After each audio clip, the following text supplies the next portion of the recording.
First things first, this war could end this afternoon. Just for two things need to happen.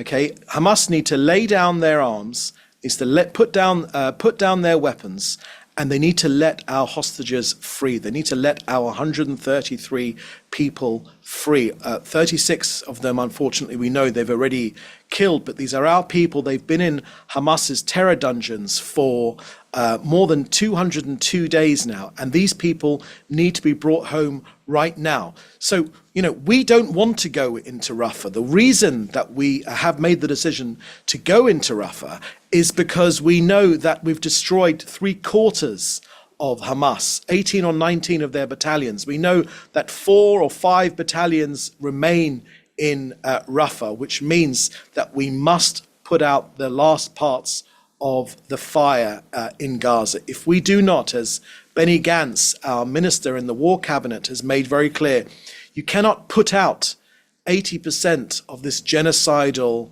terrorist army and leave 20% of it still standing, because that 20% will retake Gaza, and they will attack us again. And the reason I say that to you, Daesh, is because every time Hamas is interviewed, they simply say the same thing. They say that we want to do the October 7th massacre again and again and again. And we just cannot let that happen. So we have no choice.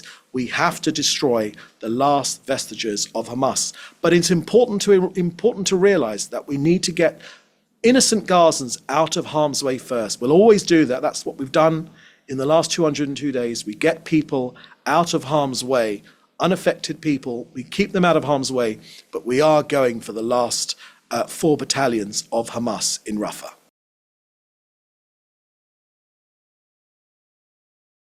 Not one of these hostages, not once in the last 202 days have these hostages received a visit from the Red Cross. So, this is a war crime which is happening every single day. We've got, the truth is we don't know for sure, but we know that 133 of our people were taken. We know that 36 of them were killed, and we are working on the assumption to bring all of them home, all of them, whatever state they're in, to give their families closure, which will be bittersweet for some families here in Israel, and to get our people home. They need to come home right now. They are innocent, completely innocent. There's only one reason that they've been taken hostage. It's because this genocidal terror army, which believes in evil, they are an evil force. They've taken them hostage. We need to get them back.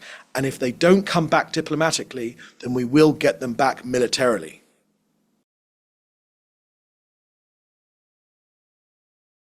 The Prime Minister has been very, very clear on this fact. He said that it'll be a matter of weeks, to the end of this, to the end of this conflict. We need to destroy Hamas. We need to get rid of them. We need to destroy their political and their military capabilities. We need to bring our hostages home, and we need to ensure that Hamas can never, and Gaza can never be a threat to us ever again. We no longer accept to live next to this genocidal terror army anymore.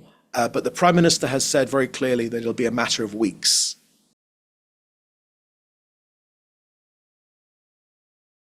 There's a famous quote which our Prime Minister Benjamin Netanyahu repeats very often, and he recalls the time Winston Churchill, when he was the leader of the beleaguered Great Britain, and they were coming close to the end of the war, the Second World War, and he said this famous phrase. He said, "Give us the tools to finish the job."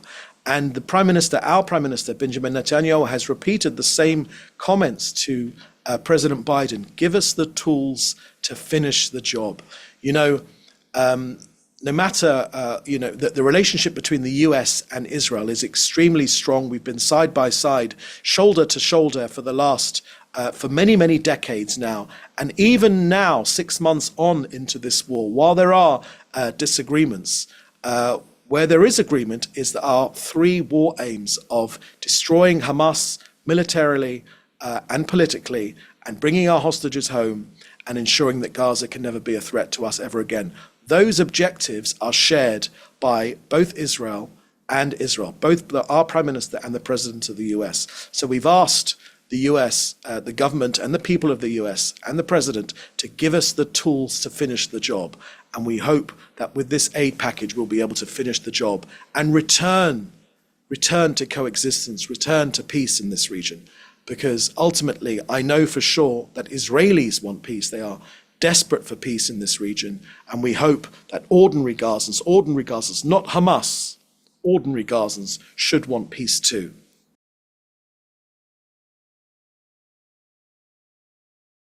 We know that Iran is behind Hamas. We know that they fund and direct them. We know that they're behind Hezbollah as well.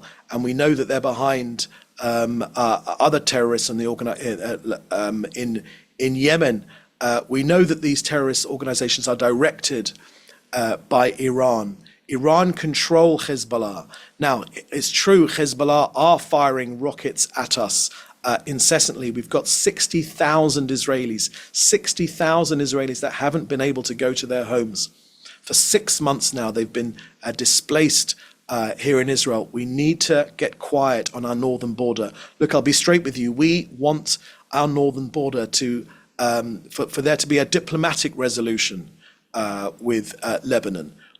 There's already a UN resolution which calls for Hezbollah to be pushed behind the Litani River. We would prefer a diplomatic solution. But if we cannot get that diplomatic solution, then Israelis are determined. They are determined to push Hezbollah back, push them back.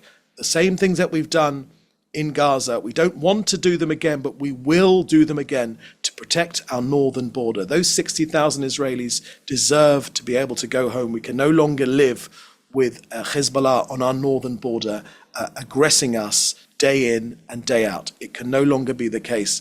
And we prefer a political resolution, but if that's not possible, then we will fight them militarily and we will win as well. Because every time we fought Hezbollah, we have won.